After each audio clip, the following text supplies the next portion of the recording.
Several years ago, a group of physical therapists in New York City who treated dancers decided to do a study.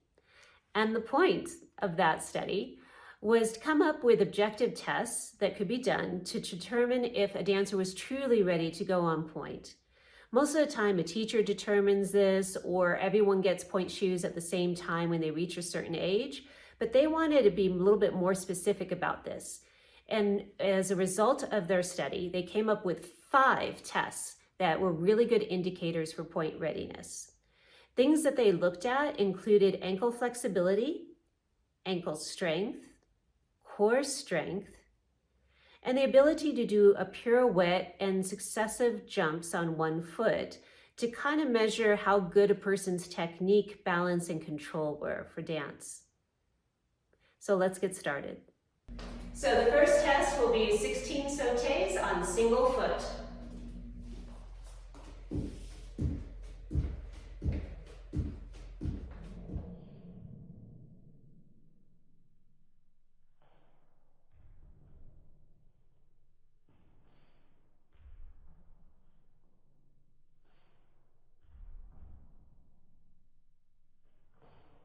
So the next test is a pencil test for pointe readiness. And so I'm going to zoom in the camera so you can see her feet and see how the pencil looks like on top of her ankle.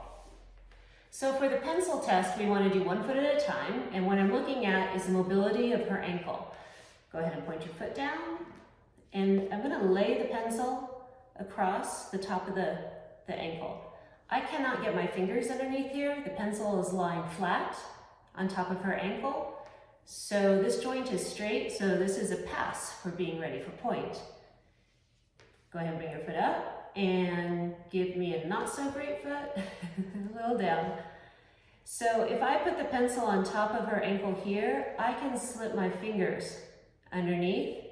So that test is a no pass because there is space underneath the pencil. All right, so the next test is an airplane test. This is going to be a measure of trunk stability and balance and control over the standing leg. So we're going to give you 2 different angles on this one. A pass is 5 times done with good form. The back foot can be pointed or flexed. And we're looking that the knee is going directly over her toes. And she's controlling the way down slowly and the way back up slowly, keeping a nice straight back.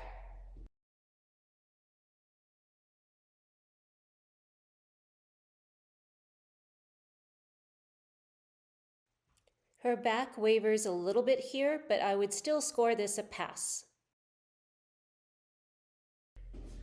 So the next test for pointe readiness is doing single leg élevés 20 times on one foot in a parallel position, not turned out. So go ahead and start. Bring your arm up, all the way up, and slowly down. And what I'm looking for is that her heel comes all the way up and she has a nice straight ankle there at the top of the raise. And that there's no coming down hard, that she's controlling the lowering of her heel. Now I'm going to have her switch positions so you can see this from the back. So she's in a parallel position, go ahead and rise. And I'm looking for her hips staying level as she rises and lower. Yep. And that there's good alignment of her leg there. And that her heel is coming all the way up off the floor. Good trunk control, good hip control. Again, 20 times is the pass. The next test is a perfect single pirouette done in the classical style with a full relevé, a perfect takeoff and landing, or you could do this the Balanchine style with a straight back knee. It must be done one left and right. So the 5 tests for pointe readiness are the pencil test, single leg relevé 20 times on one foot with good form, all the way up raising the heel. And you can hold on to a bar lightly with one hand to do that test. You don't have to do it without the bar. The next test is the airplane test for core strength. 5 of those. Each side, left and right, is a pass with really good knee over toe alignment and keeping the body in a T shape. The next test, single leg pirouette. You could either do it Balanchine style or classical style, only one pirouette, but a perfect retiré, high demi-pointe, and a controlled landing into fifth position, both on the left and the right leg, not just one side. The last test were single leg sautés. You must be able to do 16 regardless, and 8 out of those 16 have to have perfect knee over toe alignment and a fully pointed extended foot when you're in the air. If you cannot do these tests, and here's a little story for you. I had one of my patients was this very talented ballet student who did Clara and the Nutcracker with a professional company for years and had gorgeous feet. She had very high instep. And she had a hip injury and a foot injury, and I treated her for both, and the hip injury resolved, but I could not get her ankle well enough to get her back into pointe shoes. And her strength was good, and she had these beautiful feet. And I never could figure it out until I went to a seminar and learned about these Pointe Readiness tests. Even though she had a very high instep, she didn't have the flexibility of her ankle to lay flat. So when she was on pointe, even though she had this beautiful curve of the foot, she did not have her weight over the foot appropriately in pointe shoes, and therefore she got injured.